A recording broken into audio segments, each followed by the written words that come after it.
শীতের সময় সবাই সরিষার ফুলে যাচ্ছে, শুধুমাত্র আমি একমাত্র ব্যক্তি যে একদম শীতও শেষ হয়ে যাচ্ছে, সরিষার ফুল ফুটে সরিষা হয়ে যাচ্ছে, তারপরেও আমি সরিষার ফুলে ঘুরতে যেতে পারছি না।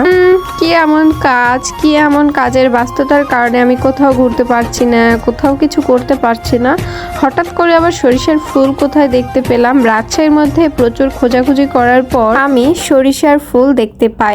আর যদি দেখতে পেয়েছি, এখানে যদি না আসি তাহলে তো হবেই না। যেহেতু আমিও একজন কন্টেন্ট ক্রিয়েটর, অবশ্যই আমারও দরকার ট্রেন্ডিং ফলো করার। এখনকার ট্রেন্ডিং ফলো করতে গিয়ে মানুষের যে কি অবস্থা হয়ে যাচ্ছে সেটা আমাকে না দেখলে হয়তো বা বুঝতেই পারবে না।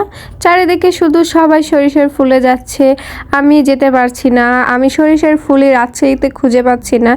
আর এই এক্সামের কারণে আমি বাসায়ও যেতে পারছি না। আমার নওগাঁতে কিংবা সান্তাহারে কিন্তু বেশ অনেক সরিষার ফুলের গাছ আছে, কিংবা সরিষা লাগাইছে ওইদিকে। কিন্তু এখানে যেহেতু আমি রাজশাহীতে আছি, আর এখানে তেমন একটা সরিষার ফুল খোঁজা অনেক একটা টাফ ব্যাপার, কারণ এটা শহরের এলাকা। আর এখানে সরিষার ফুল তেমন একটা পাচ্ছিলাম না।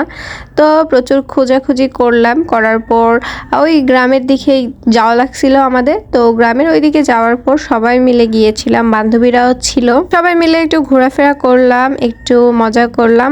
আর সরিষার ফুল ছিঁড়তে কিন্তু অনেক বেশি ভয় লাগছিল, যদি কোনো মানুষ দেখে ফেলে আর যদি কিছু বলে তখন কি করব বলে।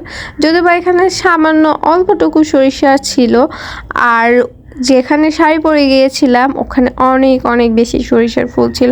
আর সরিষার ফুল দেখে অনেক বেশি মজা লাগছিল, হলুদ হলুদ ফুল। আপনারা কি কোন জেলা থেকে আমার ভিডিওটা দেখছেন অবশ্যই কমেন্টে জানাবেন। আমি কিন্তু রাজশাহী বিভাগের মেয়ে, প্লাস আমার বাসা কিন্তু নওগাঁতে।